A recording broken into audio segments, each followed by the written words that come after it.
In the ever-expanding universe of streaming phenomena, few titles have managed to capture the imagination of audiences quite like K-Pop Demon Hunters. The animated action fantasy, blending the high-energy flair of K-pop culture with supernatural mythos, has become a global talking point, not just because of its visual spectacle, but because of the deeper emotional strings it pulls. At its heart lies a universal message.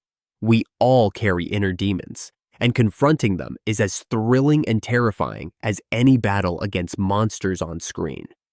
When K-Pop Demon Hunters first debuted on Netflix, many expected it to be a niche success, targeting fans of Korean pop music and anime-inspired storytelling. Instead, it broke past cultural boundaries, quickly ranking among the most watched films on the platform. Viewers from Los Angeles to London to Lagos connected with its story of idols turned warriors, forced to face both external demonic forces and their own hidden fears. What seemed like a stylized fantasy evolved into a mirror reflecting personal struggles around identity, pressure, and resilience. Critics have often compared the film's premise to a stage performance, dazzling on the surface, but raw and vulnerable underneath. The characters' transformations from pop stars to demon hunters carry a metaphor that transcends language barriers. Each battle against monstrous foes echoes the battles many fight internally. Whether it's the anxiety of meeting expectations, the fear of failure, or the weight of personal secrets. By rooting its fantasy in this shared human experience, K-Pop Demon Hunters has become more than entertainment. It's catharsis on a global stage. One of the film's most discussed themes is the price of fame. The protagonists, idol singers adored worldwide, are suddenly tasked with saving humanity. But their greatest challenge isn't their combat training. It's confronting insecurities magnified by their stardom. Audiences recognize the parallels between these fictional stars and real-world performers, especially in K-pop, where the pressure to appear perfect often comes at the cost of mental health. The film gives these struggles a narrative shape, using demons as allegories for depression, self-doubt, and the relentless pursuit of perfection. Sociologists note that this allegorical storytelling is precisely why the movie resonates so strongly across cultures. Every society has its myths about good and evil, about shadows lurking within. K-Pop Demon Hunters taps into that archetype, but updates it for a digital, globalized generation. The demons are not just ancient monsters, they are manifestations of modern fears. And the message is clear. You can't truly shine until you face the darkness inside. The soundtrack has also amplified the film's emotional punch.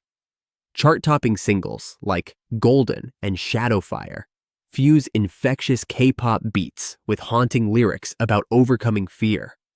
These songs have become anthems far beyond the movie, shared on TikTok, played in gyms, and even cited in therapy sessions as empowerment tools. Music has always been a universal language, and here it serves as a bridge, turning the film's metaphors into something people can sing, dance, and cry along to. Perhaps most telling is the way fans describe their connection to the characters. Online forums and social media threads are filled with testimonials. A student in Brazil saying the movie helped her cope with exam anxiety. A young father in Germany admitting it gave him words to explain depression to his children. A K-pop trainee in Seoul confessing it inspired him to embrace imperfections. These stories prove that the film has transcended its fantasy roots to become a cultural touchstone. Industry experts believe the success of K-Pop Demon Hunters signals a new era of hybrid storytelling. No longer bound by one nation's folklore or one industry's format, entertainment is increasingly weaving together global threads. By blending K-pop aesthetics, anime-like visuals, and universal themes of inner struggle, the film showcases the power of cross-cultural creativity. It's not just Korea's story or Netflix's triumph. It's a collective mirror in which millions see themselves. The phrase, "we all have inner demons," is more than a tagline. It's a truth that explains why people of different ages, languages, and backgrounds have embraced the film. In a world where social media often pressures us to present curated perfection, a story that admits vulnerability and celebrates resilience feels both radical and necessary. K-pop Demon Hunters doesn't just show idols fighting demons. It reminds every viewer that battling the unseen struggles within is a universal part of being human. As the global conversation continues, one thing is clear. K-pop Demon Hunters has struck a chord not by offering escape from reality, but by holding up a glittering musical sword against the shadows we all know too well.